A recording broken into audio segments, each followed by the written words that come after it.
Concern. Ano bang ibig sabihin ng salitang concern? Ito po ay patungkol sa kung ano yung reaksyon mo na merong pagkikare doon sa mga pinatutungkulan mo ng iyong whether ginagawa o mga sinasabi. Tulad ko po dito, sinasabi ko po ang salita ng Diyos upang inyong maalaman na sa impyerno, pag napunta ang isang tao dito, wala na pong point of no return. There's no point of, ito na po yung point of no return, kakusana. Ibig sabihin, wala nang balikan, wala nang atrasan. Okay? Pag nandun ng tao, wala na siyang kawala. Ito yung tinatawag din natin siguro, pwede natin sabihin, no way out. Hindi po ba? Maraming pwedeng ikapit. No? So, pag ang impyerno po ang pinag-uusapan, makikita po natin dyan yung tinatawag na reaksyon ng bawat tao based sa kung anong karakter meron sila. O halimbawa, ganito po. Yung mga nagko-comment ng masama sa akin dito. Pag pinipreach ko yung impyerno, I think sometime last year, I removed the comment. I don't want bad comments na manatili dito. Dahil pagmumulan niyan, pag mag-i-spark ang mga away. Nag-away nga po eh. May nag-comment tapos inaway nung isang sumasang-ayon sa akin. At ayoko po ng ganon. Ito, love of Christ, love of Jesus lang po ang atin pong ibinabahagi. Parang doon sa kanyang comment, parang sinasabi niya na tayo mga Kristiyano daw, parang ginajudge sila. Kasi yung nag-comment na yon, I don't think na Kristiyano. Bakit daw alam ko? Tingnan nyo to, Bakit daw alam ko na pupunta ang unbeliever sa impyerno? Diyos daw ba ako? Alam niyo po ang isasagot ko diyan, pero tamad po ako mag-type. Hindi na lang po bale. I don't think that person is ready to hear the word of the Lord Jesus Christ yet. No, as of the moment, that last year moment, no, I don't think so. Ang isasagot ko doon sana, hindi po ako ang nagsasalita at nagsasabi niyaan. Ang Diyos mismo, nakasulat sa kanyang salita ang Biblia. And I doubt if this person believes the Bible as the very word of the Lord Jesus Christ. And I hope he believe in Jesus Christ also.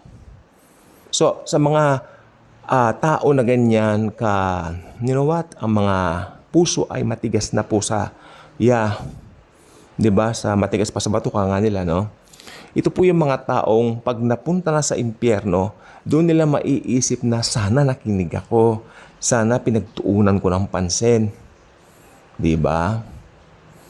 Sana hindi ako naging pasaway. Sana klinik ko na lang yung video. Alam niyo po bang ang daming namamatay ng biglaan? Kumbaga, sabi nga nung ibang wala man lang pasabi. Iyon na pala. O talagang walang pasabi si kamatayan. Amen? Si kamatayan ang pinakakaaway ng sangkatauhan. Nakalagay po sa Biblia ng kamatayan ang pinakahuling lulupigin ni Lord Jesus Christ the moment na siya'y bumalik. Ngayon, if these people are still mananatili sa ganong klase ng view, magagalit pa, Diyos nga daw ba ako para malaaman ko yaan? Of course, I'm not God. But, ako ay isang Kristiyano na pinamamahayan ng banal na Espiritu. Nasa Bible po yan. The moment you got saved, the Holy Spirit will indwell you immediately right after you got saved. Paano ba nasasave ang tao? O alam niyo po ba kung paano nasasave? By believing and trusting in the finished work of Jesus Christ on the cross. Kaya nga po ito, di po ba, I hope, hindi lang sila nagdidiwang ng tradisyon ngayon. Kasi tradisyon nila yan, yung mga mahal na araw and all that. You know what? Sa ating mga Kristiyano, wala na po yan. Pare-pareho ang araw sa atin. Pare-pareho blessed ang araw sa atin. Di po ba? Yung tinapos na gawa. Ano nga po ba ang tinapos na gawa ni Jesucristo sa cross? Iyon yung namatay siya sa cross para bayaran ng kasalanan ng buong mundo. Pag naniwala ka na sapat na yung ginawa ni Jesus sa krus para bayaran lahat ng kasalanan mo, ha? Past, present, future. Maliligtas ka. Kaya, sabi ng Bible naman, kung narinig nyo ngayon ang kanyang tinig, makinig pong mabuti, kung narinig nyo ngayon ang kanyang tinig, huwag na kayong magmatigas. Ayan ang sabi ng Biblia. Patuloy niyang sinasabi ngayon sa atin niya. Parang ito. Clinic nyo nga ito. Or should I say, sana i-click ninyo. Ngayon, kung narinig nyo ito, malamang clinic nyo na. Amen. Sana wag nyo lang po i-click. At pag clinic nyo na po sana, pinakinggan nyo, pinanood nyo, sana yung pinakamensahe po nito, namnamin yung mabuti at panampalatayanan yung ginawa ni Jesus sa cross bilang sakripisyo sa inyong mga kasalanan. Kasi pwede rin pong panoorin nyo to, pero deadmahin ninyo or worse, bigyan nyo pa ako ng masasaklap at masasakit na comment at mura-murahin and all that. You know what? Hindi ko papansinin yan. I will remove that. Right? Yeah, immediately. I don't want to raise or to spark any quarrels here in my channel.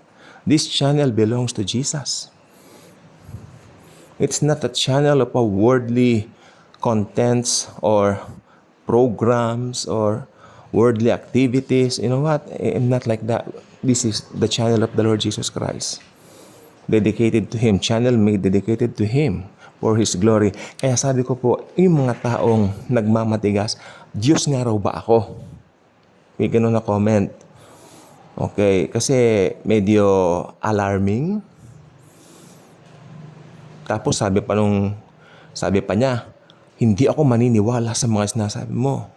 Sabi ko, Lord, napaka-harden ng puso ng taong ito. Anyway, makakapagbabago lang diyan ang Panginoong Jesus. Huwag din tayo magagalit sa akin. Actually, nahahabag ako sa kanila. Kahabag-habag na abang kalagayan. Ne? Bakit? Ano ang pinagmamalaki nila? Siguro may mga human achievements siya. Siguro successful siya. Well, sasabihin ko rin to, I don't care about your achievements here. Wala yan. Walang katutunan. Walang kakwenta-kwenta ang buhay mo kung wala ka kay Jesus Christ. Maski nagkakariton lang yan, maski nagtitinda lang ng fishbowl yan, maski janitor lang yan, kung na kay Jesus Christ siya, pambihira, milya-milya ang layo ng pagka-mapalad niya kaysa sa inyong mayayaman dito sa lupa. Yan naman ang aking sasabihin. Sapagkat pag namatay kayo, wala si Jesucristo sa puso nyo, hindi niya tinanggap si Jesus sa buhay nyo as Lord and Savior, sa impyerno dadamputin talaga. Wala po akong magagawa doon. Ang nagawa ko lang po, ginawa ko, nag-record ako ng mga importanteng messages. Ito, thank you kung pinakinggan nyo, pero hindi po para sa akin. Pakinggan nyo to, panoorin nyo to para sa inyong mga sarili. Kahabagan ninyo ang inyong mga sarili kung hindi ka pa mananampalataya. Pero kung mananampalataya ka na, nawa ito'y maging tool para sa'yo, para i-share mo sa mga social media platforms mo. Or maganda, mag-create ka rin ng sarili mong YouTube channel kung ikaw ay believer. Huwag na tayong patumpik-tumpik. Time is running out. Ngayon, meron naman mga bagong sakit.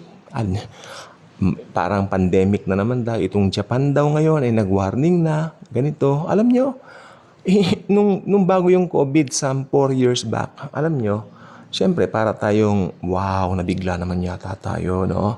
Pero ngayon parang hindi na di ba? Pero although siyempre, sa kabutihan pa rin ni Lord Jesus, hilingin natin na huwag tayo magkakasakit. Iba pa rin po talaga yung malusog din naman nga ang ating din naman mga katawan. Kaya sabi ko, nandito tayo hindi para manakot. Nandito tayo para ipahayag ang biyaya ni Jesucristo. Na tinapos niya na yung gawa sa cross, the only thing you have to do is to receive it by faith, by trusting Him fully na tinapos siya ng lahat para sa iyo. Kaya kung hindi ka pa subscriber sa channel natin, I invite you to do so. Pakiclick mo yung notification bell, at ang YouTube na mismo sa inyo ang magre-remind whenever meron tayong mga bagong videos like this. Tapos, i-share nyo po ito, Alam ko, almost lahat sa atin may mga Facebooks na i-share niyo po, makahabagan naman ninyo yung mga unbelievers ninyong mga kaibigan. Let them know the truth about Jesus. Thank you, and Jesus truly loves us all.